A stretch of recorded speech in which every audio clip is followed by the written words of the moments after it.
Olá a todos, bem-vindos ao canal Xadrez Geopolítico, um canal voltado para análise de eventos geopolíticos e macroeconômicos. Hoje nós vamos conversar sobre a crescente perda de importância do dólar no mercado internacional, não em relação a preço, né, mas a valor, ou seja, o dólar está perdendo sua influência no mundo. Quais as potenciais razões disso? O link nós vamos estabelecer um link entre a queda da hegemonia do dólar e a criação do sistema de petrodólar, o que é o sistema de petrodólar. E também nós vamos falar, num vídeo posterior, em como que a China atua no cenário internacional para incentivar ainda mais a perda de importância do dólar e como os Estados Unidos estão tentando reagir a isso. Eu ia fazer o vídeo em duas partes, mas eu percebi que ia ser muito maçante. Em uma parte eu ia fazer, mas eu percebi que ia ser longo e maçante. Optei por fazer em duas partes. Então, aqui nesse vídeo a gente vai analisar mais a parte Estados Unidos, tá? Num vídeo futuro, a China. Bom, para falar sobre o dólar hoje e a situação em que ele vive, a gente tem que voltar para 1971. Nesse ano, o presidente Nixon ele denunciou o Acordo de Bretton Woods, o que significou na prática que os Estados Unidos abandonaram o Acordo de Bretton Woods. O que previu o Acordo de Bretton Woods? Ele dizia basicamente o seguinte, que a cada dólar que estivesse em curso nos Estados Unidos e, portanto, no mundo, deveria ser imediatamente referenciado com uma igual correspondência em ouro. Então, por exemplo, $1, para existir uma moeda de $1, deveria ter o equivalente a $1 de ouro armazenado em um lugar, né? Foi aí que surgiu a lenda do Fort Knox, que é aquela base americana militar localizada, acho que na Louisiana, não me lembro exatamente, porque ali ficava armazenado o ouro dos Estados Unidos, né? Só que isso foi até 71. O lastro em ouro, portanto, foi até 71. Depois de 71, a moeda americana passou a deixar de ter um lastro em ouro. Qual que foi a justificativa que deram à época? Foram muitas, inúmeras, mas para a população em geral, o governo americano deu a justificativa que governos reiteradamente dão sobre essas questões, né? Estamos preocupados com você, o futuro importa, democracia e enfim. Eles bateram muito na época na tecla de que estava havendo uma crise de crédito, o que é relativamente verdade, e que o sistema de Bretton Woods ele engessava o sistema de criação de crédito. Você não podia criar crédito se o dinheiro necessariamente deveria existir um correspondente em ouro, se o dinheiro deveria ter lastro, né? Então, tirar os Estados Unidos do sistema ouro possibilitaria a criação de crédito, principalmente para as populações mais carentes. São justificativas oficiais, né? Enfim, os Estados Unidos saíram. Consequências práticas da saída dos Estados Unidos do sistema de Bretton Woods. O dólar ficou sem lastro em moeda, em um ativo real, no caso à época ouro. E poderia ser impresso infinitamente. Então a justificativa americana de que o sistema a saída de Bretton Woods permitiria a criação de crédito é verdadeira até determinado ponto. Embora seja uma justificativa keynesiana, tudo tem um limite. Então, o dinheiro poderia ser impresso sem um correspondente no lastro real, desde que acompanhasse o crescimento da economia americana, que não era o caso. Né? Então o dinheiro começou a ser impresso muito, em quantidades exorbitantes, e é até hoje. Então a justificativa que os Estados Unidos deram se revelou mentirosa. E como o dólar ele é a moeda mais importante do mundo, e já era à época, porque os Estados Unidos já eram o país mais poderoso do mundo, todas as demais currencies do mundo, moedas de curso forçado, tiveram que, necessariamente, mesmo não querendo, adaptar os seus sistemas e também retirar os seus lastros de moedas nacionais em um lastro real, no ouro, né? E à época, inclusive, os Estados Unidos eles começaram a adotar uma tática muito interessante. Eles começaram a financiar centros de pesquisa jurídica ao redor do mundo, e esses centros de pesquisa jurídicas financiados pela CIA, eles desenvolveram uma doutrina jurídica chamada Rules-Based International Order. Tradução livre seria mais assim, mais ou menos, ordem internacional baseada em regras. E essa doutrina ela propugnava que se algum país desobedecesse essas regras que vieram do governo americano, iriam sofrer sanções poderosas. Então veja, além deles obrigarem o mundo a sair do sistema Bretton Woods, eles obrigaram também juridicamente. Então o mundo ficou um pouco amarrado do ponto de vista jurídico. E o direito internacional, ele encampou essa tese, obviamente, porque foi financiada. Isso foi ensinado nas faculdades do mundo inteiro e fruto de um financiamento americano. Eu vou falar isso no futuro, no próximo vídeo perto, sobre lawfare, como um sistema jurídico ele é utilizado como uma arma de guerra, uma técnica de guerra, tá? Mas isso fica para o futuro. E aí, consequência natural, os Estados Unidos começaram a imprimir muito dinheiro. Qual que é o problema de imprimir muito dinheiro? Tem político brasileiro que não sabe disso, impressionante, mas imprimir dinheiro gera inflação. O dinheiro, assim como qualquer outro produto, é uma commodity, o dinheiro, e se você tem muito de qualquer produto no mercado, o preço desse produto tende a cair, né? E foi o que aconteceu com o dólar. Ele perdeu o poder de compra, então um dólar passou a comprar menos produtos, menos coisas do que comprava anteriormente. É um efeito natural. E existe uma decorrência também natural do aumento da criação da inflação, dessa inflação criada, que é um efeito que pouca gente conhece, chamado efeito Cantillon. O que diz o efeito Cantillon? Ele é provado, isso não é uma teoria, tá? O efeito Cantillon diz o seguinte: a inflação ela vai sempre atingir mais o mais pobre. Por quê? Porque quando o governo imprime dinheiro, eles entregam esse dinheiro, o primeiro delivery desse dinheiro é para as grandes corporações, bancos, grandes empresas. Então, esses grandes capitalistas, eles recebem o dinheiro e esse dinheiro ainda não foi atingido pela inflação. O que acontece? Eles começam a usar esse dinheiro e esse dinheiro se dilui ao longo da pirâmide social. E quando esse dinheiro vai se diluindo, quando ele chega lá embaixo, o mercado já teve a percepção de que existe mais dinheiro em curso no local. E aí os preços começam a aumentar. Então, quando o dinheiro chega no pobre, ele chega já com poder aquisitivo corrompido. Ou seja, a saída de Bretton Woods permitiu que governos imprimissem dinheiro sem lastro na realidade. Isso gera inflação e, pelo efeito Cantillon, isso necessariamente deixa o pobre mais pobre e o rico mais rico. Tá? Esse é um dos problemas da impressão desenfreada de dinheiro.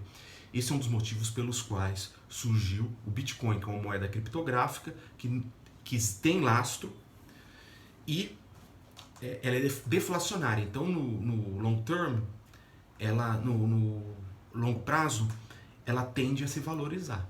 Porque você não tem como imprimir Bitcoin e desvalorizar a moeda. Tá? Vou falar sobre isso no futuro também. Enfim, o efeito Cantillon é brutal, tá? E olha, não conheço muito de Bíblia, mas tem uma passagem na Bíblia em que fala o seguinte, né? Aos ricos mais será dado, aos pobres mais será tirado. Eu estou fazendo aqui uma adaptação rápida, eu queria ler, mas eu não estou com o trecho aberto aqui para mim. Então veja, é uma enunciação do que é inflação, né? O rico vai ficar mais rico e o pobre vai ficar mais pobre. Agora, o efeito talvez mais nefasto da saída de Bretton Woods, além da perda do lastro, é o seguinte: permitiu que criasse um sistema de reserva fracionária.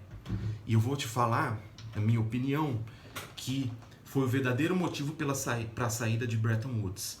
Foi a criação do sistema de reserva fracionária. Então, houve um lobby dos bancos, das grandes instituições financeiras para a criação do sistema de reserva fracionária. Basicamente, o que é o sistema de reserva fracionária? Ele permite que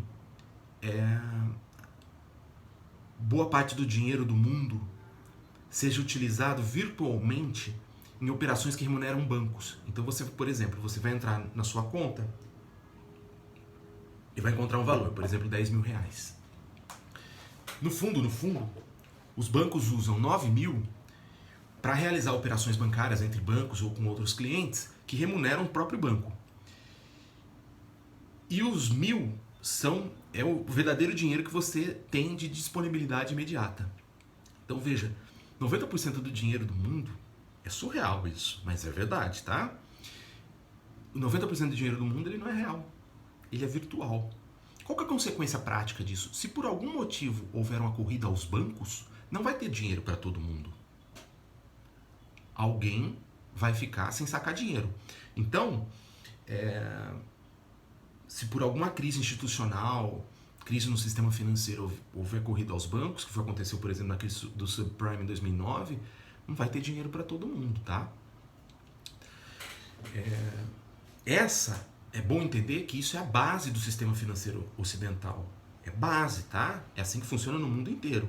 E outro dado interessante é que se você fizer isso que os bancos fazem, você é preso por counterfeiting, crime de moeda falsa.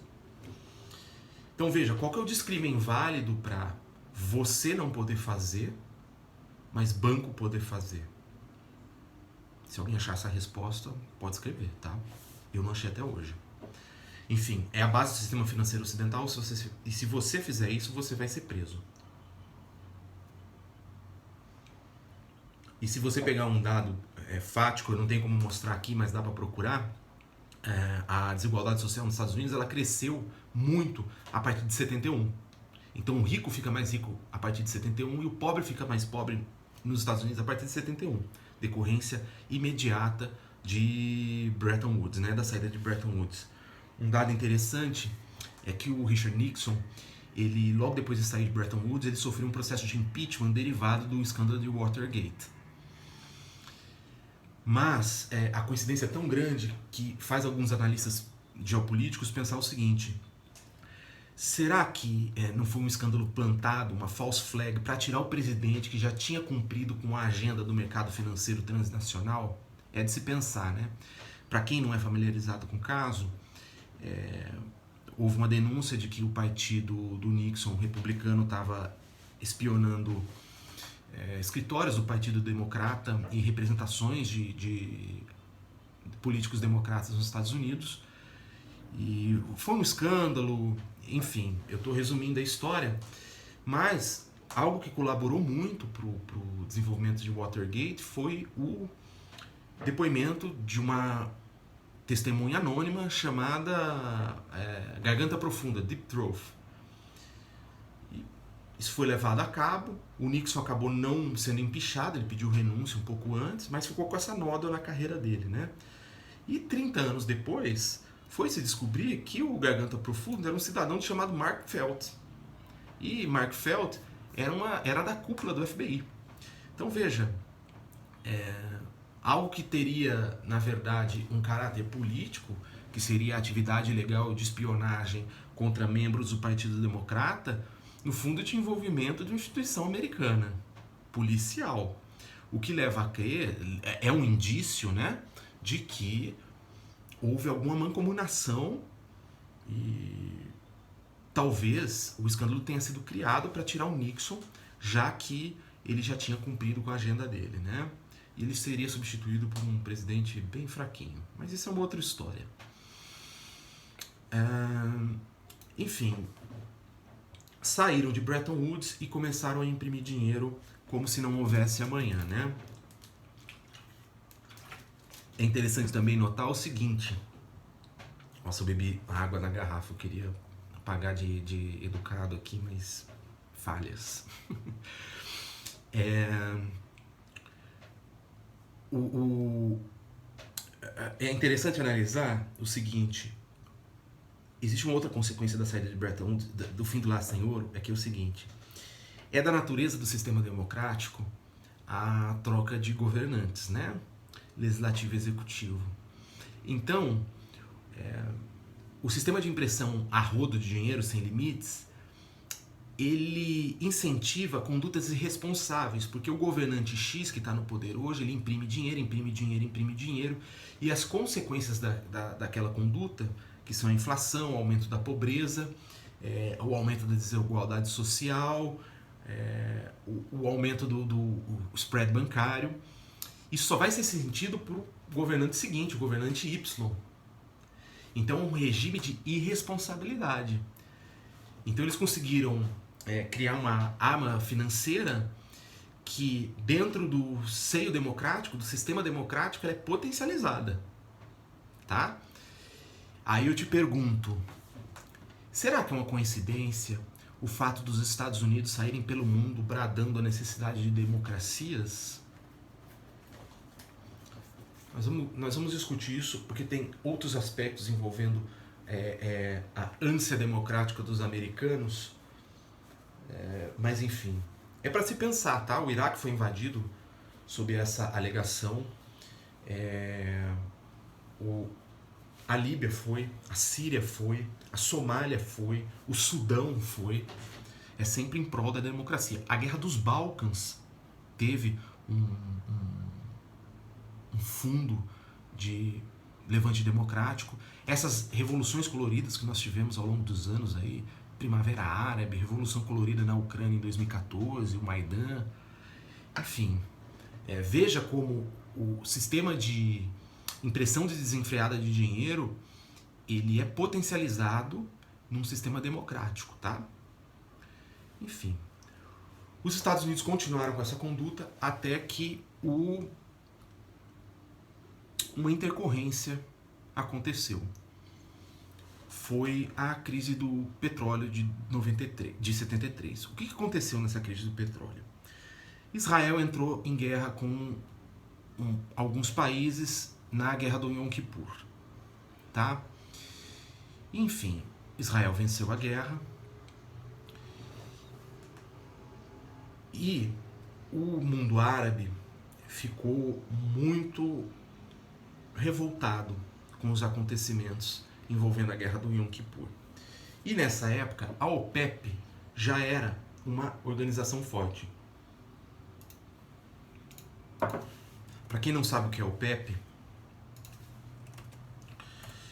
é a Organização dos Países Exportadores de Petróleo.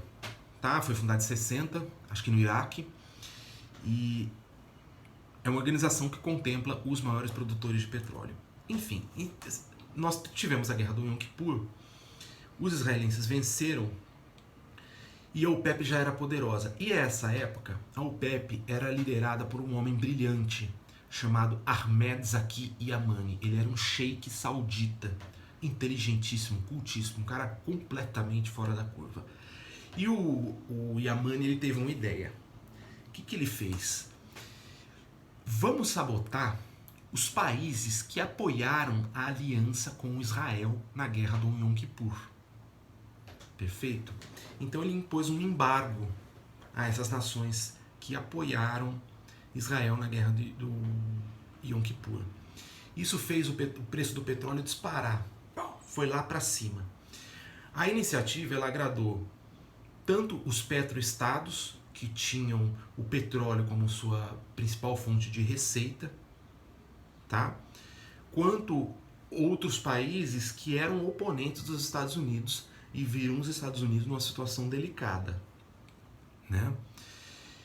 O tempo passou dentro da crise ainda, tá? Eu estou falando dentro da crise do petróleo, e o preço começou a aumentar muito, e o Yamani percebeu o seguinte, que ele começou a entrar numa encruzilhada. Se o preço do petróleo ficasse muito alto, como os sauditas controlavam a OPEP, eles tinham muito poder na OPEP, o preço do petróleo saudita ia ficar muito alto. E muito alto, os clientes poderiam ir procurar concorrentes dos sauditas. Então, o Yamani percebeu que se o preço explodisse muito, embora ele prejudicasse os Estados Unidos, ele também poderia começar a prejudicar os sauditas, porque os compradores de petróleo no mercado internacional iriam querer comprar petróleo de outros países que não a Arábia Saudita, né? Então, Riad tinha um desejo por uma renda estável e não tinha interesse num preço muito alto. E A Líbia e Venezuela, a Líbia e a Venezuela, por exemplo, que são petroestados, eles, dentro do contexto geopolítico, eles não estavam ligando muito para isso. Eles queriam que o petróleo aumentasse exatamente para sacanear com os americanos. Então o Yamani, em suma, ele teve que adotar um preço que alegrasse sauditas e venezuelanos, líbios e outros países, tá? E ele conseguiu fazer isso de forma brilhante. Qual que é a consequência natural dele ter feito isso? O arco de influência envolvendo o petróleo se deslocou todo para o Oriente Médio. Então o centro de gravidade do comércio petrolífero saiu do que eram as sete irmãs, as petrolíferas euro-americanas, e migraram para o Oriente Médio. E prejudicou muito a indústria petrolífera euro-americana. Então, por exemplo, a Shell, a Esso, a Standard Oil, a British Petroleum, a Devon, Chevron, ExxonMobil, todas elas foram muito prejudicadas pelas decisões do Yamani. Tá? E veja, olha que interessante, isso foi em 73. Até hoje, o Ocidente coletivista não conseguiu resolver esse problema. O centro de gravidade do petróleo ainda é o Oriente Médio. E nós tivemos países que foram invadidos por causa disso, né? Vídeo que aconteceu com o Iraque, vídeo que aconteceu com a Líbia, vídeo que aconteceu com a Síria. Nós tivemos a guerra Irã-Iraque. Enfim, só para vocês verem o peso do petróleo no mercado internacional e nas relações geopolíticas. Então, esse efeito ele continua até hoje e o Ocidente não se livrou disso, tá? Apesar dessa recente neurose do Green, né, do ESG, vamos poluir menos, também é motivo para um outro vídeo no futuro. O petróleo ainda é abundante no mundo, ele é a principal commodity e a Arábia Saudita é o principal exportador, enquanto a China é a principal compradora. Esses interesses vão se reunir, nós vamos falar dele no próximo vídeo, tá? Essa iniciativa da OPEP, capitaneada pelo Yamani, ela assustou os Estados Unidos, assustou o mundo e pegou os Estados Unidos de surpresa, né? E os Estados Unidos perceberam o seguinte, que imprimir dinheiro a rodo não resolveria a crise, porque, como eu falei, pelo efeito Cantillon, esse dinheiro chega nos mais pobres já corrido pela inflação. Então, o consumidor final do combustível, o cliente, não consegue nem comprar o combustível, né? Porque ele já está caro e o poder de compra da moeda está corroído. Enfim, os americanos se viram na encruzilhada e aí o eixo Washington, Londres, Bruxelas abordou o Yamani e fez uma proposta. É o seguinte, os Estados Unidos passariam a comprar petróleo saudita com os dólares americanos e os sauditas comprariam títulos do Tesouro americano. Essa engenharia financeira ficou conhecida como petrodólar. Por quê? Era uma tentativa americana de lastrear pelo menos parte da sua moeda em um ativo real, que é a commodity petróleo. Então criou o petrodólar. Veja que eles perceberam que a moeda fiduciária ela precisa ter um lastro real, tá? Mas o petrodólar não lastreou todo o dinheiro em curso nos Estados Unidos, mas só uma parte. O acordo de petrodólar teve outras cláusulas, tá? Venda de armamento, tecnologia militar, logística, mas não vou entrar nesse assunto agora. O Yamani aceitou a proposta dos americanos e o petrodólar então foi criado. Alguns dizem que foi o maior erro da carreira do Yamani e um detalhe interessante é que ele pagaria um preço pessoal muito alto por isso. Um ano depois, em 1985, o Elite Ramírez Sánchez, o famoso terrorista Carlos o Chacal, fez um ataque ao OPEP com mais um grupo de terroristas. Entraram na OPEP, mataram algumas pessoas, 2 pessoas, 2 guardas, se não me engano, e sequestraram o Yamani, em decorrência exatamente desse acordo de petrodólar que ele fez com os americanos, tá? Tem uma passagem interessante, eu anotei aqui. O Yamani depois, ele foi libertado, tá? O sequestro durou alguns dias, ele ficou um pouco traumatizado. A libertação dele foi extremamente complexo, foi fruto de um acordo muito difícil de explicar. Envolveu o presidente argelino à época, o Boumediene. envolveu aquele terrorista palestino, o Adi Haddad, envolveu o líbio, o Gaddafi, e também o rei saudita, o Khalid bin Abdulaziz Al Saud, que tinha acabado de perder o pai. E o Yamani conseguiu explorar isso. Ele era muito amigo do pai, do Al Saud, e o Al Saud gerenciou a operação de resgate do Yamani. O Carlos liberou ele, o Chacal liberou ele, e anos depois o Yamani deu uma entrevista ao Al Jazeera e ele fala tem uma frase muito engraçada. É tragicômica, mas enfim, ele falou assim: Carlos e eu estávamos conversando, brincando e assim por diante. Quero dizer, ele foi muito gentil comigo, estava muito elegante naquele terno Pierre Cardin, mas disse depois que iria me matar. Enfim, o Yamani saiu.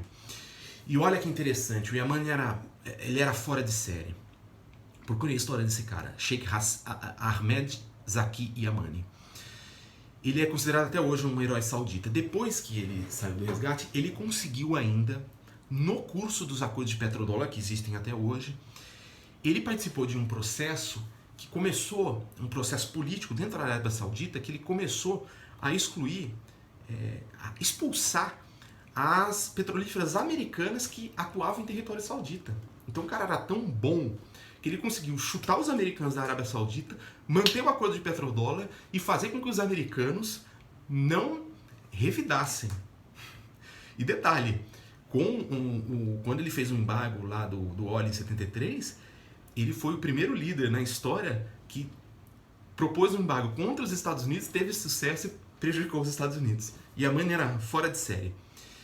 E além disso, além dele expulsar as petrolíferas americanas de território saudita, o cara conseguiu ainda ser um dos criadores da Saudi Aramco. Ele é um dos fundadores da Saudi Aramco. Muita gente não sabe, aqui no Ocidente a gente não sabe, mas Saudi Aramco é a maior empresa do mundo, a mais rica e a mais poderosa, tá? Ela tem um valor de mercado superior à Apple, à Amazon, à Microsoft, à Mastercard, à Disney, à Apple, tá? E inclusive é mais poderosa que a BlackRock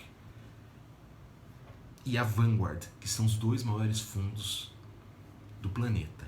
E que cabe também um vídeo sobre esses dois fundos. A influência que eles exercem no mundo geopolítico é fantástica. Enfim. Mas veja, reflexões finais aqui, né? A gente tem que perceber que no cenário geopolítico tudo ainda está muito atrelado ao dólar e ao sistema de petrodólares. Ok? Então, o mundo ainda é muito dependente disso, e isso é liderado, esse sistema todo, ele é liderado pelos Estados Unidos. Então, o mercado de petróleo está atrelado ao petrodólar, os mercados globais de commodities estão atrelados ao petrodólar, porque você precisa de energia, e essa energia vem do petróleo. O sistema de reserva fracionária, que eu expliquei, que permite que os bancos utilizem seu dinheiro para crédito, e que se houver uma corrida aos bancos não vai ter dinheiro para todo mundo, e que, na minha opinião, foi o real motivo para os Estados Unidos terem saído de Bretton Woods.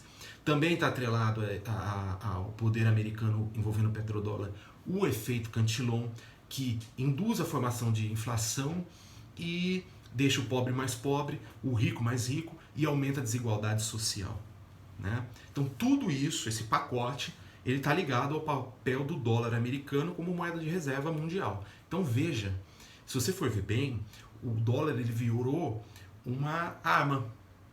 Ele é uma arma geopolítica de caráter definitivo. É muito poderoso isso, tá? Então veja, o que nós temos aqui como reflexão final, como ponto fulcral, né, da discussão. Nós temos todo o sistema financeiro ocidental e muito do oriental baseado na centralidade dos Estados Unidos. Ok?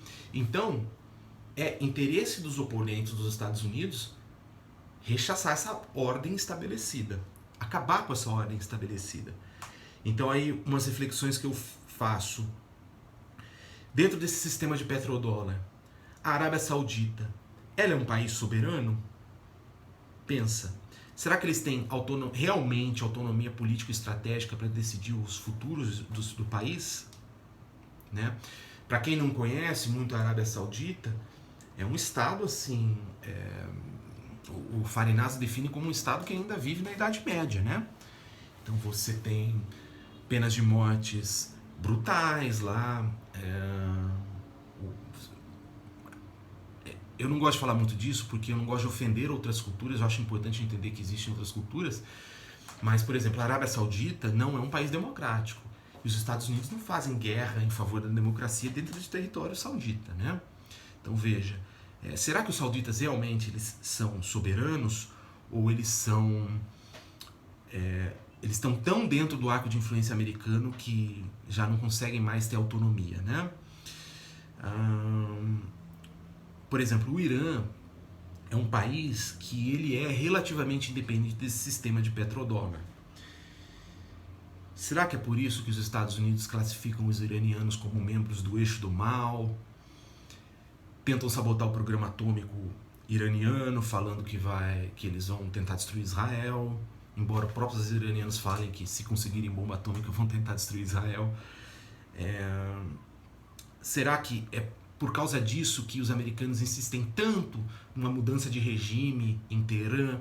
Será que essa revolução colorida que está acontecendo no Irã agora, em tese, é porque uma moça não quis usar o véu que cobre a cabeça, e aí está uma convulsão social no Irã?